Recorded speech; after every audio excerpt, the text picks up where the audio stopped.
15 থেকে 20টা আসনে এবারে ভাগ্য নির্ধারণ হবে প্রার্থীদের।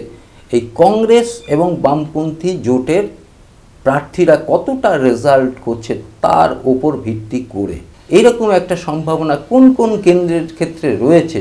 নমস্কার, নিউজ এশিয়া চ্যানেলে আপনাদের স্বাগত।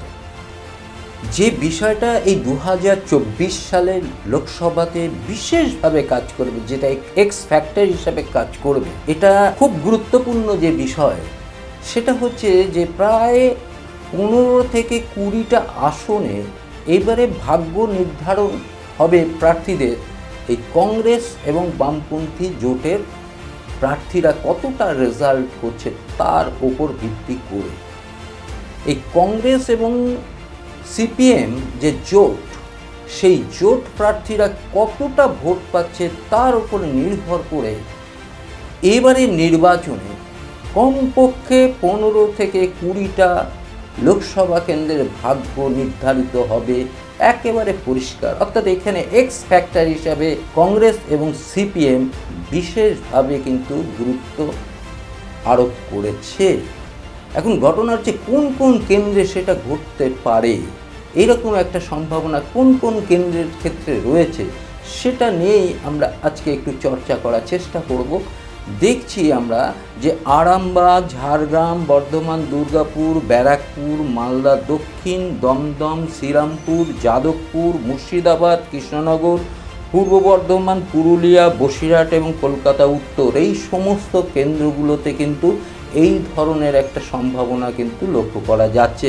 কয়েকটা উদাহরণ দিলে আপনারা বুঝতে পারবেন। যেমন ব্যারাকপুরের 2019 সালে সিপিআইএমের গার্গী চ্যাটার্জি তিনি পেয়েছিলেন 1,17,456 ভোট। এবারে ব্যারাকপুরে সেখানে দেবদূত ঘোষ দাঁড়িয়েছেন। স্বাভাবিকভাবে দেবদূত ঘোষ কিন্তু এখানে অর্জুন সিং এবং পার্থ ভৌমিকের মাঝখানে দাঁড়িয়ে তিনি কিন্তু একটা এক্স ফ্যাক্টর হিসাবে কিন্তু কাজ করতে পারেন, এরকম সম্ভাবনা আছে। আমরা যদি দমদমের দিকে দেখি, তাহলে দমদমে গত 2019 সালে নেপালদেব ভট্টাচার্য তিনি 1,67,590 ভোট পেয়েছিলেন। এবারে দমদমে সেখানে দাঁড়িয়েছেন সুজন চক্রবর্তী, সৌগত রায়, শিলভদ্র দত্ত। অর্থাৎ সুজন চক্রবর্তী, সৌগত রায়, শিলভদ্র দত্ত তিনজনই কিন্তু হেভিওয়েট প্রার্থী। ফলে এখানেও যে লড়াইটা হবে, এখানে এক্স ফ্যাক্টর হিসাবে সুজন চক্রবর্তী কিন্তু কাজ করবে, এমন অন্যরকমও ঘটতে পারে। আমরা যদি শ্রীরামপুরে যদি দেখি, তাহলে শ্রীরামপুর লোকসভা কেন্দ্রে আমরা যেটা দেখেছিলাম 2019 সালে তীর্থঙ্কর রায় সিপিআইএমে তিনি 1,52,281 ভোট পেয়েছে।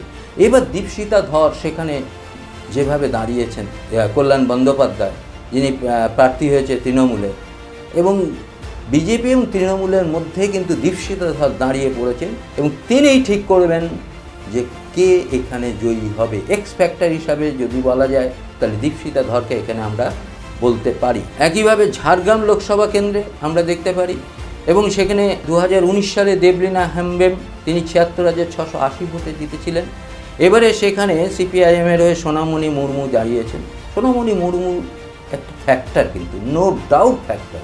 অর্থাৎ এখানে এই যে সোনামণি মুর্মুর ওপরে নির্ভর করবে এই কেন্দ্রে কে জয়ী হবে, এই এক্স ফ্যাক্টর, এটা কিন্তু এবারে 2024 লোকসভা নির্বাচনে একটা বড় বিষয় হিসাবে প্রার্থীদের সামনে দেখা দিয়েছে।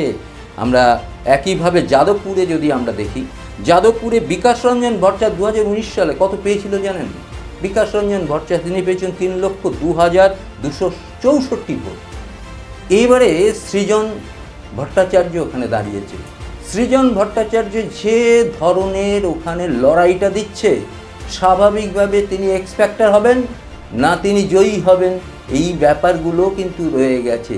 এখন এই যে তিনজন যে ওখানে রয়েছে, তৃণমূল, বিজেপি এবং সিপিআইএমে তিনজনই ওখানে কিন্তু প্রার্থী হিসাবে কাকে মানুষ বেছে নেবে এই জায়গায় কিন্তু বলার খুব কঠিন জায়গা রয়ে গেছে, খুব কঠিন, এই বিশেষ করে যাদবপুর লোকসভা কেন্দ্রে।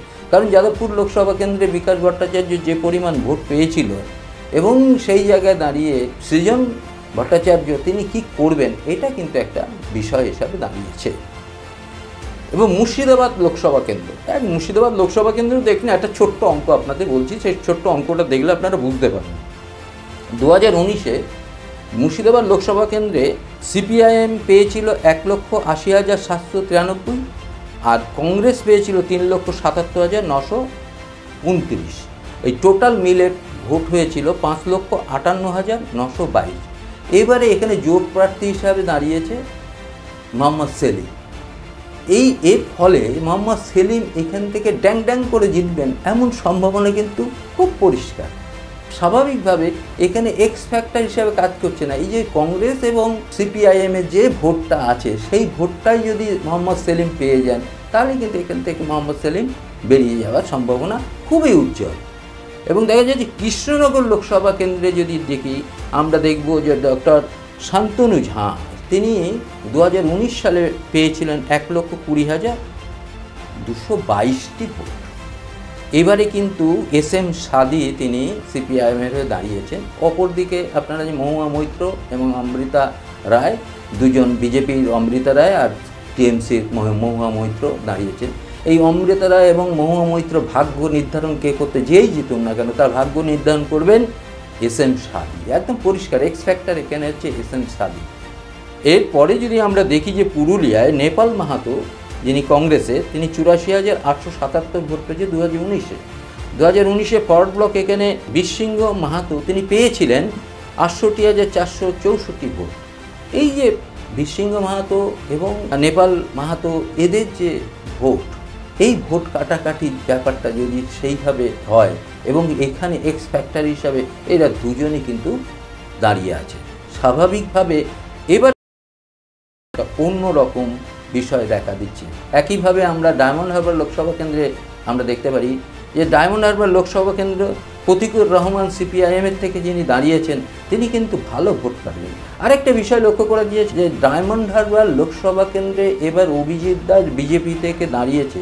এই অভিজিৎ দাসের হয়ে একবারও বিজেপির কোনো নেতা কিন্তু ওখানে যাননি প্রচার করতে। প্রধানমন্ত্রী এসেছিলেন, অমিত শাহ এসেছিলেন, এমনকি শুভেন্দু অধিকারী পর্যন্ত কেউ ওই ডায়মন্ড হারবার লোকসভা কেন্দ্রের জন্য সেইভাবে কেউ ওই প্রচারে যাননি। স্বাভাবিকভাবে তারা কি এটা ধরে নিয়েছে যে ডায়মন্ড হারবার লোকসভা কেন্দ্র মোটামুটি তৃণমূলের ফেভারে চলে গেছে, যার জন্যে কি এইটা ঘটলো। অর্থাৎ এবারে লোকসভা কেন্দ্রে, আবার বলছি, এবার লোকসভা কেন্দ্রে 15 থেকে 20টি আসন নির্ভর করবে এক্স ফ্যাক্টর হিসাবে এই সিপিআইএম এবং কংগ্রেসের এই জোট প্রার্থীদের। আমরা উত্তর কলকাতার কথা বলতে পারি, ওখানে কংগ্রেসের প্রদীপ ভট্টাচার্য ওখানে যিনি দাঁড়িয়েছেন উনি কিন্তু বেশ কিছু ভোট কাটবেন এবং কার ভোটটা কাটছে সেটা কিন্তু দেখার বিষয়। ফলে এখান থেকে বিজেপি প্রার্থী তাপস রায়ের কিন্তু বেরিয়ে যাওয়ার যে একটা সম্ভাবনা যেমন দেখা দিয়েছে, তার কারণ হচ্ছে মুখ্যমন্ত্রী মমতা বন্দ্যোপাধ্যায় সেরকম একটা ইঙ্গিত দিয়েছেন যে এই ইলেকশানে কি ওখানে যে টিএমসি প্রার্থী সুদীপ বন্দ্যোপাধ্যায় এইটাই কি শেষ ভোটের লড়াই, এরকম একটা তৃণমূলের মধ্যেই কিন্তু প্রচার হয়েছে। অতএব তারা কিন্তু সুদীপ বন্দ্যোপাধ্যায়কে কতটা ওখান থেকে জিতবেন সেই ভরসা কিন্তু পাচ্ছেন না। এইরকম একটা যেমন জিনিস, তেমন এবারে কেউ কিন্তু জোর দিয়ে একটা ইকুয়েশন আছে, আমরা বুথ ফেরত সমীক্ষা নিশ্চিতভাবে 1 তারিখ সন্ধ্যের পরে আমরা নিশ্চিতভাবে পাবো এবং সেখানে কিছুটা আভাস আমরা যেমন পাবো, 4 তারিখে তো পরিষ্কার হয়ে যাবে। কিন্তু এবারে দেখবেন একটা জিনিস কিন্তু বড়োভাবেই দেখা দেবে, সেটা হচ্ছে এক্স ফ্যাক্টর হিসাবে, যেটা হচ্ছে কংগ্রেস এবং সিপিআইএমের এই যে জোট যেটা হয়েছে, এই জোট প্রার্থীরা এবারে অনেক প্রার্থীর ভাগ্য নির্ধারণ করে দেবেন। এইটাই কিন্তু আজকের বিষয় ছিল। এবং যেটা আমরা লক্ষ্য করলাম যে বসিরহাট থেকে শুরু করে ডায়মন্ড হারবার এবং বিভিন্ন জায়গায়, মানে যেমন উত্তরবঙ্গেরও বেশ কিছু অংশ, আমরা দক্ষিণবঙ্গের অনেকগুলো আসন এগুলো লক্ষ্য করছি যে এইবারের যে নির্বাচনটা একেবারে ভিন্ন ধর্মী, ভিন্ন রকমের নির্বাচন হয়েছে। এই নির্বাচনের এই রকম যে বিষয়গুলো, এটা কিন্তু এর আগে তেমনভাবে দেখা যায়নি। ফলে এবারের নির্বাচনের চরিত্রটাই কেমন যেন আলাদা। আপনারা আমাদের সঙ্গে থাকবেন, আমাদের চ্যানেলটাকে সাবস্ক্রাইব করবেন, মতামত জানাবেন। নমস্কার। নিউজ এশিয়া, গণতন্ত্রের কণ্ঠস্বর।